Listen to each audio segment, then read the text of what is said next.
उन सबको लेके हम डिटेल एक टेंडर डॉक्यूमेंट बनाते हैं और वो हम अपने पोर्टल पे अपलोड करते हैं, जहाँ कि आप लोग उसको देख पाएंगे।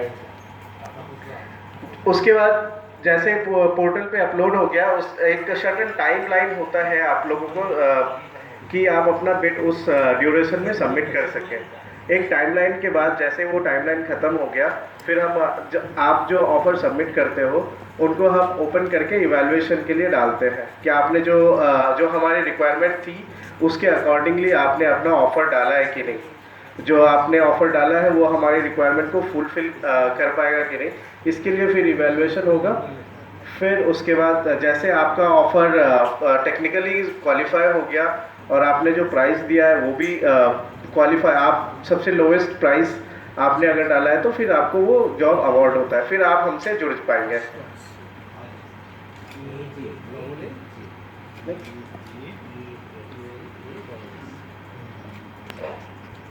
तो जैसा कि हमने प्रीवियस स्लाइड में बताया था कि हमारा जो भी हमारे सर्विस की रिक्वायरमेंट होती है वो as a form of PR आता है, परचेज रिक्विजिशन।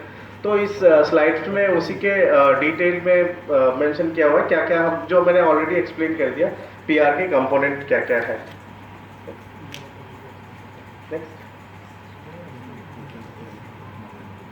इसके बाद जैसे ही पीआर रिसीव हुआ, हम हमारे इंटरनल मैनुअल्स हैं जिसके बेसिस पे हम अपना टेंडर डॉक्यूमेंट बनाते हैं, इवैल्यूएशन क्राइटेरिया है वो through out Indian Oil same है। किसी भी आईओसी के किसी भी टेंडर में आप पार्टिसिपेट करेंगे तो जो हमारे क्राइटेरिया होते हैं, pre qualification criteria with respect to technical part या financial part, annual turnover, requirement, balance sheet, ये सारे throughout the Indian Oil same रहता है।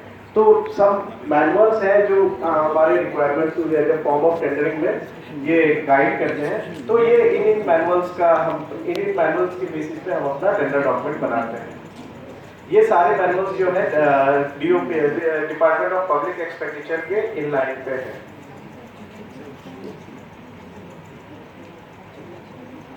उसके बाद जैसे ही टेंडर अपलोड हुआ है तो अगले इस स्लाइड्स में ये है कि उस टेंडर डॉक्यूमेंट में आपको क्या क्या मिलेगा इंफॉर्मेशन।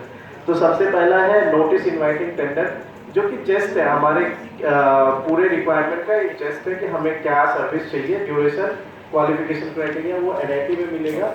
प्रेफरेंशियल बिडिंग एक चीज है जो कि जो भी एमएससी इंटरप्राइजेज है उनके लिए एप्लीकेबल होता है। अगर एमएससी इंटरप्राइजेज कोई है उनको ईएमटी नहीं लगता और उनका प्राइस बैंड अगर 15% है नॉन एमएससी बिडर के, तो उनको एक चांस देता है कि आप एनुअल बिडर का प्राइस मैच कीजिए तो हम आपको अवार्ड कर देंगे। उसके बाद पॉलिसी गाइडलाइंस, जो भी इंडियन ऑयल की पॉलिसी है, सेफ्टी मैनुअल्स, ये सब भी। अब refinery is a very highly inflammable unit, आप सभी को पता ही होगा। तो उसके लिए जो भी सिक्योरिटी मैनुअल, ये सारे हम टेंडर डॉक्यूमेंट में अपलोड करते हैं कि आप during the execution of job आपको क्या क्या सेफ मेथड अपनाने पड़ेंगे हमारे जॉब को सेफली एग्जीक्यूट करने के लिए। उसके बाद स्पेशल कंडीशन ऑफ कॉन्ट्रैक्ट है, इसका क्या क्या स्पेशल कंडीशन है इसमें। टेक्निकल प्रीएम्बल टू एसओआर में आपको डिटेल ब्रेकअप रहता है कि ये जॉब का ये कंपोनेंट, उसके अगर आप ये कंपोनेंट इंक्लूड करते हैं तो उसके लिए क्या प्राइसेस है। उसके बाद कुछ एनेक्शंस रहते हैं जो आपको फिल करके देना रहता है उसमें। टाइप ऑफ टेंडरिंग, अब टेंडरिंग की बात हुई तो अब कितने तरह के टेंडर होते हैं हमारे आरसीएल में। हम तीन तरह के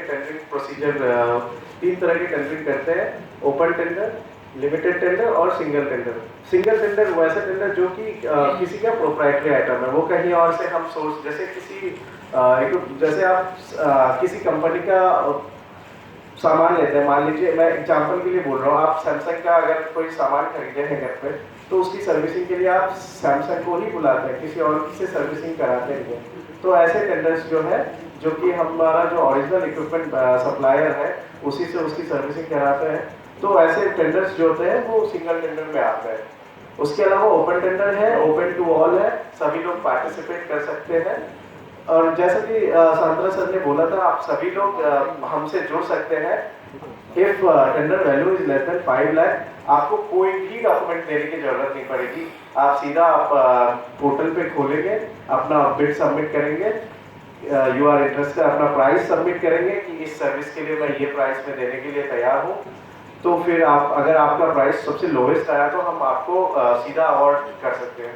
एक बार जैसे आप हमसे जुड़ गए, एक ऑर्डर मिल गया, सपोज आपको 4 लाख का एक ऑर्डर मिल गया, तो आप जब वो ऑर्डर एग्जीक्यूट हो जाएगा तो नेक्स्ट टेंडर में 8 लाख के टेंडर तक में आप पार्टिसिपेट कर पाएंगे। तो एक बार आप जुड़ेंगे, उसके बाद आप फर्दर जुड़ते चले जाएंगे।